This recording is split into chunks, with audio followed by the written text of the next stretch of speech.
Olá pessoal, tudo bem? Nessa aula de hoje, então, nós vamos tratar de um assunto que muitas vezes gera bastante dúvida entre os alunos dos cursos de graduação.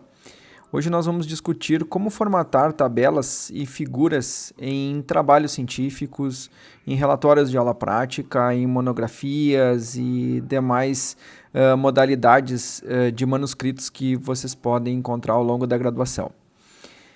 As figuras e tabelas são elementos essenciais em trabalhos científicos. Eles permitem aos autores apresentarem uma quantidade enorme de dados de uma forma eficiente e bastante condensada, possibilitando ao leitor uma compreensão clara e objetiva dos resultados do trabalho. As tabelas usualmente apresentam informações numéricas e ou textuais, dispostas em linhas e colunas. Já as figuras podem ser gráficos, fotografias, desenhos, imagens, mapas, esquemas, representações ou qualquer tipo de ilustração que não seja tabela. Tanto a BNT quanto a APA, que é a Associação de Psicologia Americana, elas tratam todos os outros elementos que não forem tabelas como figura.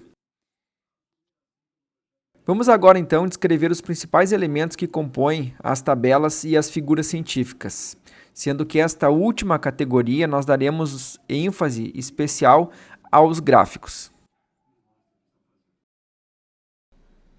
As tabelas, elas podem ser consideradas como uma forma não discursiva ou não textual, de apresentações de informações. Normalmente, elas são representadas por dados numéricos e codificações que estão dispostos em uma ordem determinada. Essas tabelas elas possuem algumas regras para sua apresentação. Porém, essas regras não são totalmente rígidas. Elas podem variar conforme a necessidade de cada autor. Normalmente, recomenda-se que as tabelas sejam suficientemente completas para serem compreendidas e entendidas, pelo leitor, sem que ele tenha que consultar o texto. Além disso, elas devem conter somente aqueles dados necessários para a sua compreensão ou seu entendimento, evitando ao máximo o acréscimo de dados desnecessários ou irrelevantes, que elas sejam estruturadas de uma forma simples, clara e bastante objetiva, e que contenham dados ordenados de uma forma lógica, e que esses dados apresentem as unidades e os símbolos necessários para o seu entendimento.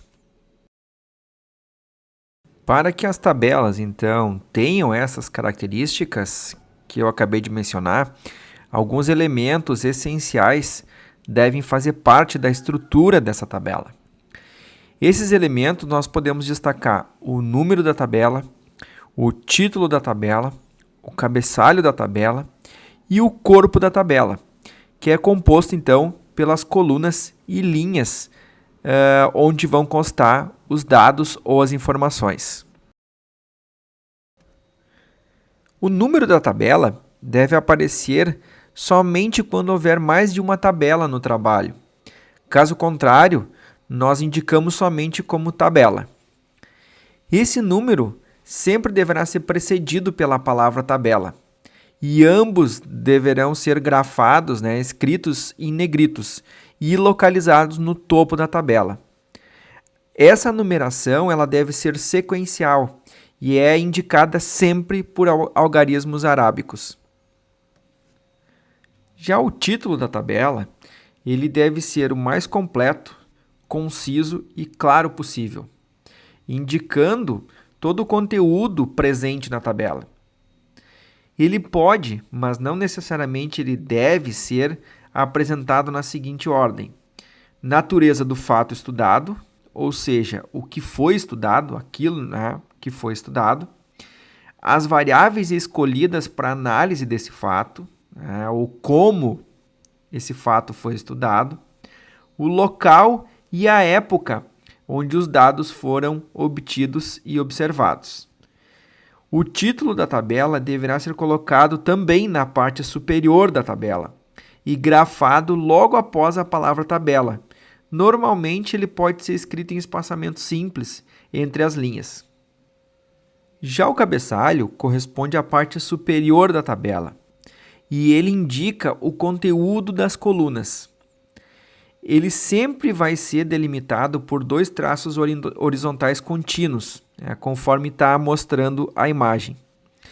Logo abaixo do cabeçalho vai aparecer então o corpo da tabela, onde nós encontraremos as colunas e as linhas indicadoras, contendo todas as informações e os dados necessários para o entendimento da tabela.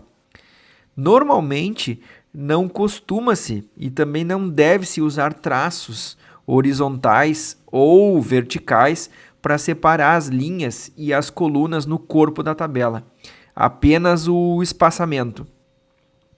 E ao final deste corpo da tabela, esse corpo deverá ser delimitado por um outro traço horizontal contínuo, exatamente idêntico ao utilizado para separar o cabeçalho. E isso então finaliza a tabela. Além então desses elementos essenciais que eu acabei de mencionar, outros elementos complementares podem fazer parte da tabela, como por exemplo notas, fontes e demais informações que complementarão o entendimento da tabela. Esses elementos complementares eles deverão ser posicionados no rodapé da tabela, conforme está mostrando a imagem. E uma coisa interessante e importante de ressaltar é que nós devemos evitar apresentar esses elementos complementares de uma forma muito longa, ou densa, carregada de informações, porque isso dificulta muito a análise da tabela e a compreensão por parte dos leitores. Com relação às figuras, tanto a APA quanto a BNT consideram como figuras tudo aquilo que não é tabela, como por exemplo, então, gráficos, fotografias, imagens, mapas, desenhos, esquemas, e todo tipo de representação ilustrativa que possa conter um trabalho científico. Diante dessa diversidade, então, de possibilidades de ilustrações, o princípio mais importante a ser seguido durante a criação ou a elaboração de uma figura é sempre apresentar a informação da maneira mais fácil e clara para que permita que o leitor compreenda e entenda a informação que está contida naquela figura. E dentre os diferentes tipos de figura que eu acabei de mencionar, os mais utilizados, certamente, e nos trabalhos científicos, são os gráficos. Os gráficos são uma forma mais dinâmica e eficiente de representar os dados científicos quando comparado com as tabelas. Eles sinalizam de forma mais clara e visual as tendências e os resultados expressos nos dados coletados pelo autor. Os trabalhos científicos utilizam diferentes tipos de gráficos para expressar ou representar os dados, sendo que a escolha por um ou por outro tipo está diretamente condicionado ao tipo de dado ou tipo de variável que vai ser representada naquele gráfico.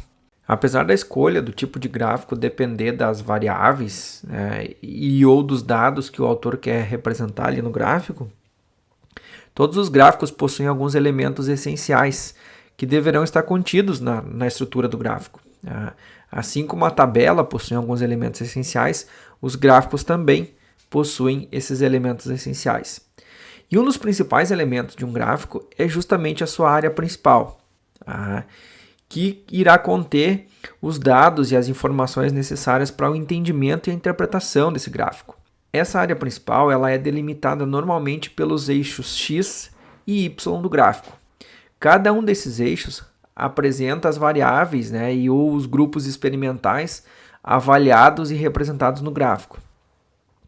Ambos os eixos devem conter uma legenda, indicando que tipo de dados ou que tipo de variáveis estão sendo representados ali, bem como a unidade de medida de cada uma dessas variáveis ou de cada um desses dados. Junto com essa legenda, são apresentados também nos eixos X e Y o que a gente chama de rótulo dos dados, que é justamente aquelas ordens de grandeza que vão nos dar ideia, né, de quanto está sendo representado, né, daqueles dados ali. E esses elementos, né, que eu acabei de citar, a área principal, né, os eixos x e y, bem como a legenda dos eixos e os rótulos dos dados, eles são elementos obrigatórios em qualquer tipo de gráfico. Sem esses elementos é praticamente impossível entender, né, ou interpretar o que está sendo expresso naquele gráfico. E uma dica importante, né, tanto para representar os eixos x quanto os eixos y, né, é que as suas linhas elas devem ser suaves, porém robustas, né, o suficiente para que o leitor não tenha dificuldade de visualizá-las. Né? As fontes devem ser o mais legível e o mais simples possível, né? Assim como as unidades de medidas correspondentes a cada um dos eixos. Abaixo da área do gráfico, né, abaixo dessa área principal do gráfico, nós encontraremos a legenda dessa figura. Tá? E a legenda dessa figura ela deve ser numerada somente quando houver mais de uma figura no trabalho. Caso contrário, a gente indica somente como figura. Tá? O número dessa figura sempre vai ser precedido pela palavra figura. E ambas as palavras elas devem ser escritas em negrito. E essa numeração ela deve ser sequencial, indicada também por algarismos arábicos, assim como as tabelas.